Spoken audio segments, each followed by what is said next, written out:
Well, I mean, obviously, it's initially motivated by the fact he's a Democrat. We have two opposition parties.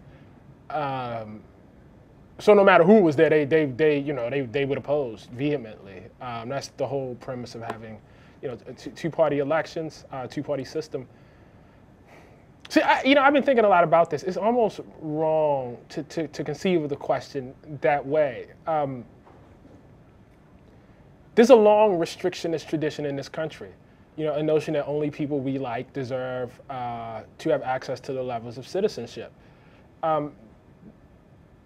That's not a mistake. Condoleezza Rice had this framing that I, for a long time agreed with, and that held that racism was somehow a birth defect of America, that everything else we had done was right, and this mistake happened. And had this mistake not happened, we would be pure. We would be free to fulfill our destiny and be the greatest civilization ever. But the more I've read, the more I think that gets it wrong. More likely, and there's just a preponderance of evidence that shows this in terms of the history, and historians will tell you this, inequality helped make democracy possible in America. Inequality freed people up, from the drudgery of everyday labor. Inequality allowed for a broad aristocracy of white people in colonial Virginia, and allowed you to feel as though you were still a part of something big, because there was somebody, a whole class of people right below you who you could see every day who did not have that. And we see this, in 1790, Congress declares, what citizenship is in this country. It says for free white people.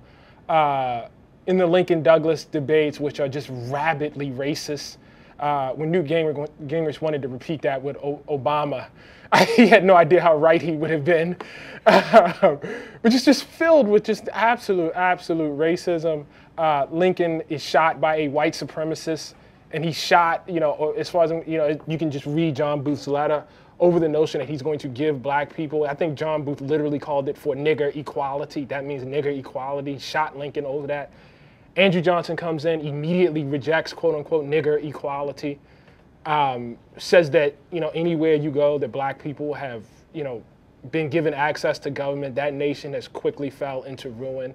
All the way, up into the 1950s.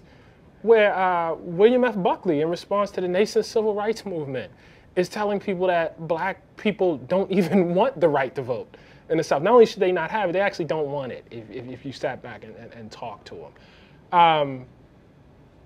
Pitchfork, Ben Tillman, in 1918, 1919, I think, on the Senate floor, endorsing lynching to disenfranchise African Americans, on the Senate floor.